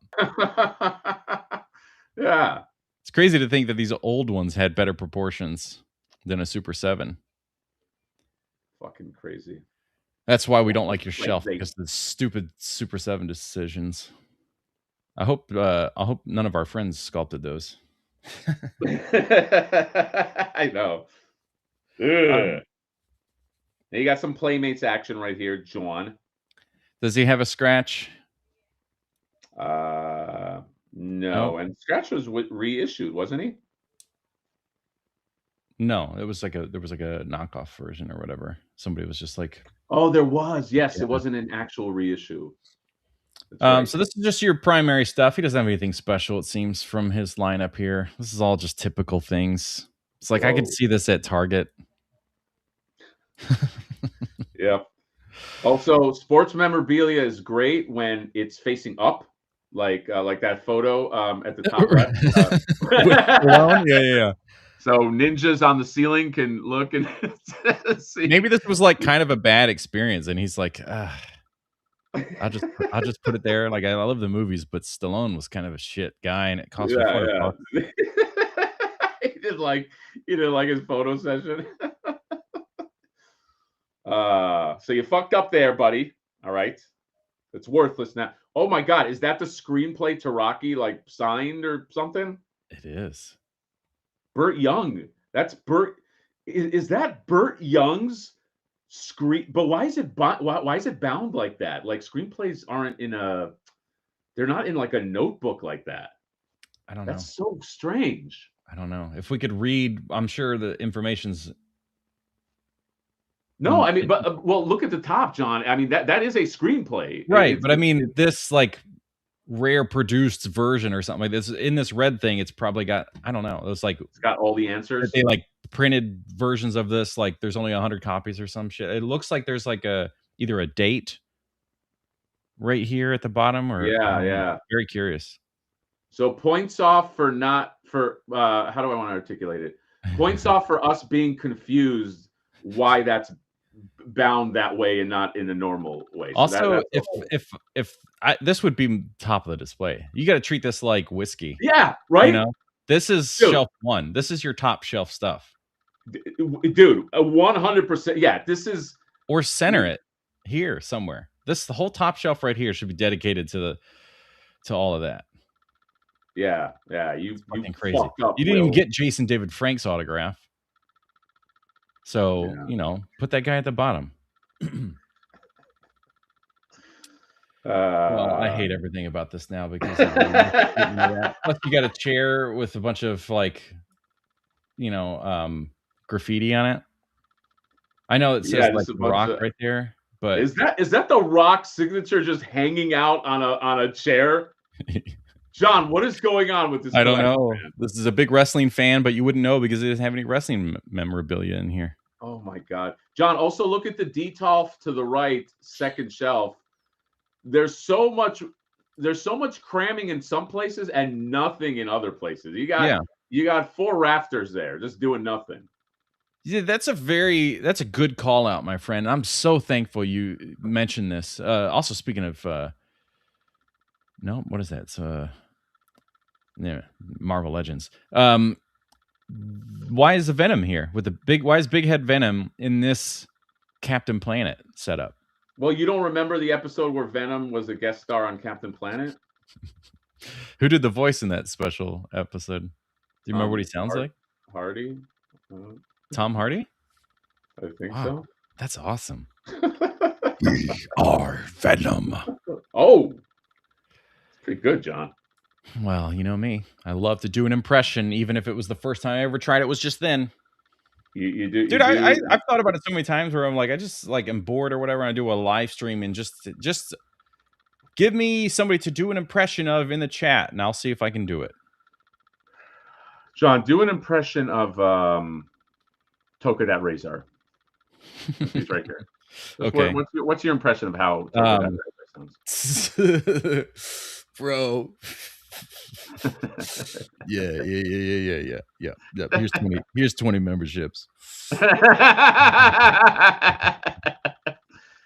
Toka can confirm. Speaking of this is John, money coming your way because Mr. Mayev said 1999 GBP. Nostalgia isn't even showing up on my live YouTube feed. So I'm going to give this to you and you have to give it to him. So yes, I will of course give it to him. John, why is it not showing up on you by the way. If you're following me, you're probably following Nostalgia Unboxed, and I stream all the stuff from Nostalgia Reboxed, so that I basically created this scenario for myself. That if you don't follow my second channel, it's your fault, not mine. Yeah, remember, John has 2 channels because he rolls big that way. He's got Nostalgia Unboxed, and then he reviews Reebok shoes. So you got to go to the Nostalgia Reeboks. Get some fucking get some fucking dinosaurs like we started the show with. Yeah, exactly. Okay, Jim Carrey as the mask impression. Smoking. No, that wasn't good. Yeah, he had a shit. John, you were doing well, and then you had a shame spiral. How about that with a tie?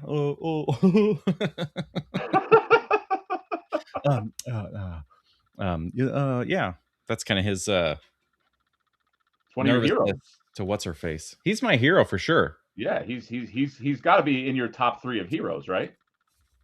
Yeah. You know who my hero is from The Mask? Cameron Diaz. Oh yeah, dude. Do you remember? Everybody our age remembers Cameron Diaz from The Mask. Wow. Well, yeah, because the first time she walks in and it's raining and stuff, and she's fixing her shoe, so you get this like camera pan, and then it's like cleavage shot, and then she's just like, yeah. But there was something. Oh, like growing up, we saw many attractive women like on movies. Kiss. Yeah. But there was something there where everybody I remember in school was talking about it. They're like, "Oh my god, did you see?" Yeah. Well, it's like they knew how to do it back then too, because they also put that like. Yeah. You got to put that horn. That's how we know that's a sexy lady. Yeah, exactly. By the way, John, I think I have to assume you got a super chat. Yes. You didn't have to do that. I mean, you've already been giving out so much money, but the fact that you didn't get your money's worth by just saying cool. You got your money's worth because you're here in the coolest fucking place. But yes, nobody. I appreciate it. Yes, thank you.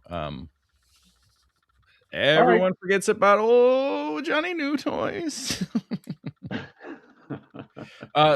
So this weekend, probably going to get a serious weather storm of some sort. It went from like heavy snowstorm, which our area never really gets snow. Like 2018 was the last time we got more than 5 inches or something.